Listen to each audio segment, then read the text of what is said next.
क्या लेनी योरो Virgil van Dyke के सक्सेसर बन सकते हैं? ये मैं नहीं पूछ रहा हूँ, ये एक असर्शन है एक ट्विटर टैक्टिको का। Now Leny Yoro is a fantastic signing made by Manchester United. काफ़ी बड़ा डील है, काफ़ी जल्दी इनफैक्ट ये डील प्रोग्रेस कर गया। आज ही हो रहा था that Manchester United are moving on Leny Yoro and फिर बस 12 घंटे में ये डील प्रोग्रेस हुआ, उसका मेडिकल हुआ एंड नाउ हेरवी को भी मिल गया and now he is a Manchester United player.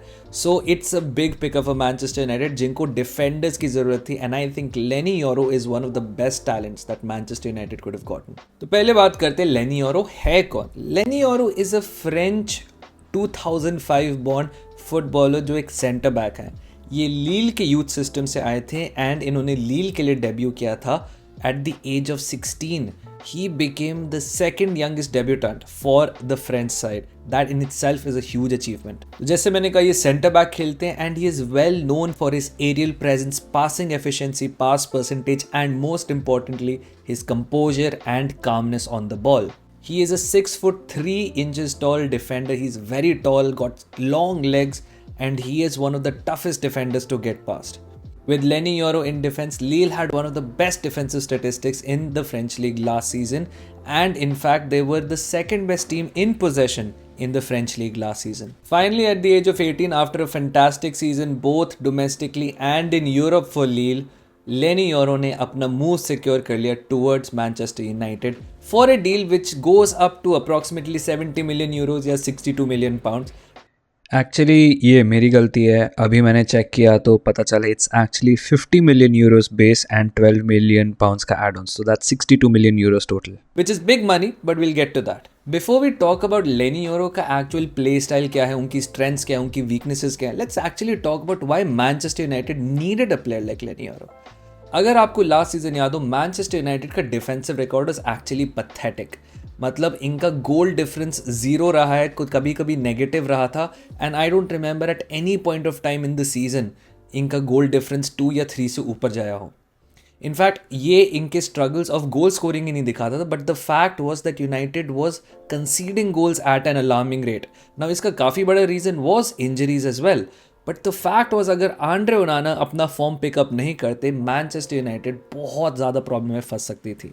इस प्रॉब्लम का प्रॉब्ली सबसे बड़ा सिग्निफायर ये है दैट मैनचेस्टर यूनाइटेड हर गेम में एटलीस्ट 20 शॉट्स फेस करती थी and when you face 20 shots per game during the season in the Premier League, you will end up conceding a lot of goals. Now, some of these goals were howlers by the keeper or mistakes by the defenders. But the bottom line is Manchester United का defence काफ़ी shambolic था। इस case में एक बड़ा high potential young athlete like Leny Yoro लेना Manchester United के लिए बहुत इंपॉर्टेंट मूव था। And have to give kudos to Manchester United कि उन्होंने एक काफ़ी डिफिकल्ट डील पुल ऑफ किया। Difficult because Leny Yoro's heart was probably set on Real Madrid and वो वेट कर रहे थे रियल मैड्रिड के ऑफर का। रियल मैड्रिड की एक मैक्सिमम वैल्यूएशन थी which comes up to be around 20 to 30 million and वो उसके ऊपर नहीं जाना चाह रहे थे बिकॉज लेनी योरो का सिर्फ 1 साल का कॉन्ट्रैक्ट बचा था लील में and he was not renewing. So Manchester United ने काफ़ी जल्दी मूव इन करके उसके लिए वो पैसे दिए जो लील को एक्सेप्ट करने ही पड़े। Leny Yoro as a gesture of goodwill and thanks to his club accepted Manchester United's offer. He gets a handsome salary, Lille gets the money and Manchester United gets a defender जो कि काफ़ी defensive issues solve कर सकता है both out of possession and in possession. तो सबसे पहले हम अगर लेनी योरो की प्ले स्टाइल की बात करें, इनका सबसे stand out attribute is his composer. What I mean by that is this is not a defender जो पैनिक करता है whenever he has the ball at his feet or he is receiving the ball from the keeper or another defender. He is great in tight spaces. जब इनको ball मिलती है, ये ball को ऐसे बस किक करके छक्का वक्का मार के थ्रो इन पे नहीं डालते। He tries to find the right pass and he is very comfortable receiving the ball with his back to the attacker and facing the goalkeeper, or also when he gets a rushed pass from any other player. उनके composer की वजह से वो सिर्फ first pass देख के ball को hoof नहीं करते हैं। He makes a calculated decision based on किसको पास करना चाहिए या फिर उनको कहाँ पास करना चाहिए, which also shows up in his passing percentage and passing efficiency. दोनों में इनकी परसेंटाइल 90% से भी ऊपर है when it comes to central defenders last season, and that at the age of 18 is a huge marker for उनके composure and passing की क्या पोटेंशियल हो सकती है। ना उनकी एक हाइट है 6'3", which also lends to a bit of physicality. उनका frame is nothing to write home about. वो लंबे हैं बट थोड़े से वीक एंड स्क्रॉनी से हैं, पतले से। सरप्राइजिंग बात लेकिन ये है कि इस लंबे फ्रेम का वो ज़्यादा यूज़ नहीं करते एंड एरियली वो ज़्यादा बॉल्स जीतते नहीं हैं। इनफैक्ट लेनी योरो की best defensive attribute is not his height and jumping. Leny Yoro का best defensive attributes is actually his long legs, which allow him to take these giant strides, जिसकी वजह से attackers can't get past him very easily. ये long legs उनको tackling में भी help करते हैं, because जब attackers के पास बॉल होती है, he is able to tackle the ball and scoop it up from them from various angles. अगर हम इनके पासिंग की बात करें तो जैसे मैंने कहा पासिंग एफिशिएंसी बहुत अच्छी है, but he still resists to pass the ball in the final third. So he will make those passes in the midfield, he'll make those passes to other defenders, but वो line breaking passes from a defender जो हम कभी Virgil van Dyke को सीधा मोहम्मद साला की तरफ देखते हैं, वो कभी कभी एब्सेंट रहते हैं लेनी योरो की गेम से। That's not necessarily a bad thing, because एक और ट्रेड जो लेनी योरो का है इज हिज रिस्क अवेयरनेस और safety first approach. Now that is not a bad approach for a defender, because defender का सबसे पहला काम होता है गोल प्रिवेंट करना। So you will not see him take too many risks, whether it comes to tackling, whether it comes to passing, whether it comes to defending.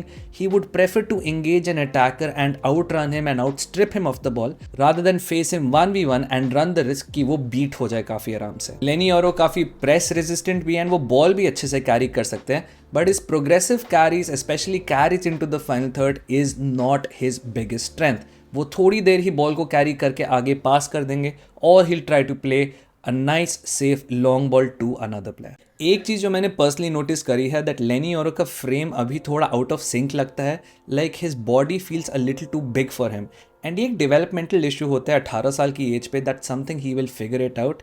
ये मैं सादिक भाई से भी बात कर रहा था, who pointed out lamin Yamal के फ्रेम के भी इशूज़ थे एंड सलीबा के भी फ्रेम के भी इशूज़ थे। It's not something that should be a problem. अगर लेनी योरो अपने फ्रेम को ढंग से ट्रेन करते हैं, he should already overcome this issue sooner rather than later. एक प्रॉब्लम इस फ्रेम की ये हो सकती है that it makes him susceptible to injuries a lot. ये एज पे लेनी योरो एंड उनके फ्रेम में काफ़ी ज़्यादा इंजरीज हो सकते हैं, specially those groin injuries, hamstring injuries, thigh injuries. उनकी लॉन्ग लेग्स की वजह से इन एरियाज़ के मसल फाइबर्स में काफ़ी ज़्यादा स्ट्रेस होगा, उनकी लेग्स में काफ़ी ज़्यादा स्ट्रेस होगा। सो डोंट बी सरप्राइज्ड अगर उनको ग्रोइन या लेग रिलेटेड इंजरीज थोड़ी ज़्यादा हो इस एज में। Apart from these physical and technical attributes, उनके कुछ इंटैंजिबल्स भी हैं। Mentally at the age of 18 he is already an established starter. Yes, he is not made it to the French team, but that's because वो French team काफ़ी ज़्यादा stacked है अभी।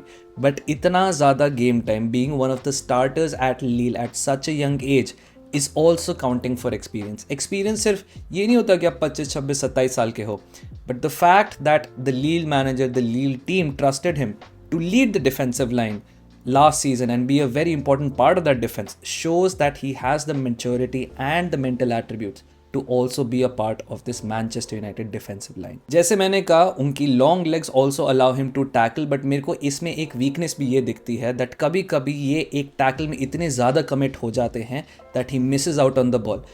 This often leaves him out of possession, जो थोड़ा सा attacker को favor कर सकता है, because once he commits to a tackle, it takes him a longer time to recover from that position. अगर एक अटैकर ने बहुत अच्छे से इसको यूटिलाइज करके लेनी योरो को वाइड स्पेसेस में आइसोलेट कर लिया, स्पेशली अगर वो एक लेफ्ट सेंटर बैक खेलें या वो राइट सेंटर बैक भी खेलें, if an attacker who loves running the channels can isolate him in two spaces, can make him commit to a tackle and still go past him, that attacker would have such a huge advantage, because वो इतना बड़ा whole हो जाएगा defence में that Leny Yoro will be completely out of the game. Again, it's something that he can improve with age, but that is one glaring weakness in his defensive abilities. इस transfer की detail ये है that Leny Yoro ने Manchester United के लिए sign किया है for a fee of 62 million euros. Now that is a huge fee, and काफ़ी लोग ये भी पूछ रहे कि क्या ये overpay है या नहीं. Now अगर आप absolute terms में देखो, Leny Yoro becomes the 13th most expensive defender of all time. ठीक है, ऑफ कोर्स इसमें काफ़ी ज़्यादा और भी डिफेंडर्स हैं, but 13 most expensive defender at the age of 18 sounds a lot. But मेरा एक चीज़ का मानना ये है कि कभी कभी फुटबॉल में कुछ ऐसे टैलेंट्स आते हैं that when you have the opportunity to buy them ना, आपको खरीद लेना चाहिए, बिकॉज अगर वो कहीं और चले गए, उनका टैलेंट वहाँ शाइन हो गया, then they become अनबायबल।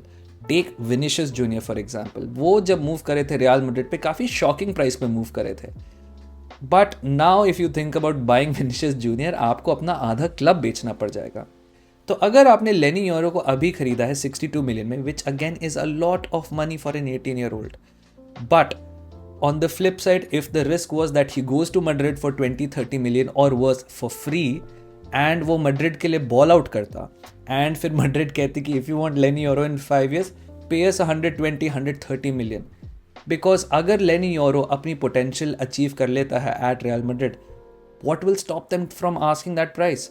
Ask a Madrid fan कि वो रोड्रिगो के लिए कितने पैसे लेंगे या फेडे वाल्वर्डे के लिए कितने पैसे लेंगे। कुछ लोगों के लिए तो अनसेलेबल प्लेयर्स हैं।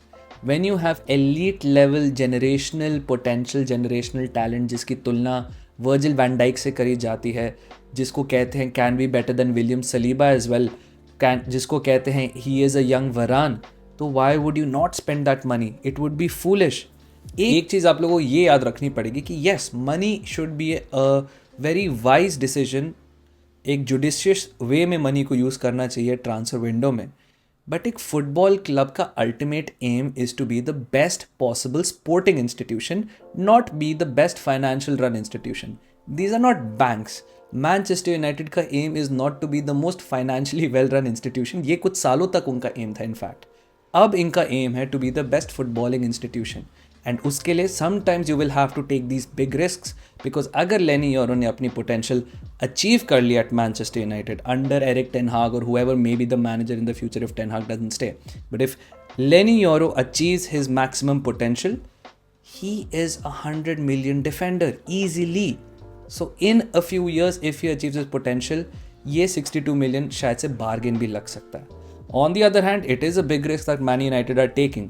हम सिर्फ potential पे ही bank कर रहे हैं। जैसे मैंने कहा, Leny Yoro is going to be very prone to injuries because of his frame and his age. उनकी legs and groin पे आप बिल्कुल ध्यान रखना in the most non-sexual way possible, because वहाँ पे मेरे को लगता है उनको काफ़ी इंजरीज हो सकती हैं, स्पेशली अगर उनकी बॉडी पे एक्स्ट्रा लोड डाल दिया जाएगा। So that's about it. Leny Yoro to Manchester United, a potential generational level athlete जिसको बहुत हाइप मिली है, जिसको बहुत ज़्यादा प्रेज मिली है। ऐसा नहीं है दैट ये बिकॉज मैनचेस्टर यूनाइटेड चला गया तो मैं सोच रही तो बेकार टैलेंट है, बस टैलेंट है। I have always been an advocate for Leny Yoro before even he was linked to Real Madrid. फिर जब रियल मैड्रिड से लिंक आया, was like of course it makes sense, and like I said Manchester United has done really well to snatch Leny Yoro from Real Madrid's hands. कुछ लोग बोलेंगे कोप करने के लिए कि देखो अगर रियल मैड्रिड को एक्चुअली चाहिए होता तो वो ले लेते, but this is what makes Real Madrid actually very special. This is what the maximum that Real Madrid wanted to pay, this is the maximum value they see in a player. वरना ये club ने 100 million के आसपास Jude Bellingham को दे दिए, 80 million के आसपास इन्होंने चुआमेनी को दे दिए, इतने 60-70 मिलियन इन्होंने एंड्रिक को दे दिए। Whenever they feel that there is a player who is worth that money, they will pay that money. For them, they felt कि एक फ्रेंच सेंट्रल डिफेंडर 18 साल का जिसका 1 साल बचा कॉन्ट्रैक्ट में, इसके लिए हम 30 मिलियन से ज़्यादा नहीं दे सकते। So this is not a stick to beat Real Madrid with also. In fact, Real Madrid is the only one that keeps the market sane, I feel. They spend money when they have to and they don't spend when they don't want to. And that is the biggest thing. So Madrid के लिए मेरे को नहीं लगता it's a bad miss. There are plenty of other centre backs जो Madrid जा सकते, including Ricardo Calafiori, जो आर्सेनल के साथ डिस्कशन पे हैं। But I think Man United did really well considering the fact कि PSG and Real Madrid both were interested in the player. उसको एक अच्छा प्रोजेक्ट प्रोवाइड किया, उसको कन्विंस किया कि मैनचेस्टर यूनाइटेड आ जाए, उसको भी हैंडसम वेज मिल गई, मैन यूनाइटेड को भी अच्छा डिफेंडर मिल गया। I think it's a win win win for Lille, Leny Yoro and Manchester United. आप मुझे बताइए कि आपको क्या लगता है लेनी योरो के बारे में। Do you think he is a great defender? Do you think it's all hype, सारी हवाबाजी है, ये नहीं करेगा? Do you think that Manchester United इसको ruin कर देगी? I personally don't think so, but you know there is precedence कि काफ़ी ज़्यादा talents जाते हैं Man United में, but because of the instability of the last few years वो flourish नहीं कर पाए। और do you believe that इस new ownership ने, क्योंकि इतनी अच्छी तरह से transfer windows handle करी है, ये अब player management and progression and growth भी अच्छे से manage करेगी? Let me know in the comments what you think. Thank you so much for watching. Like the video if you haven't, subscribe if you're new, and I'll see you all soon. So tada, bye bye, see you. Okay.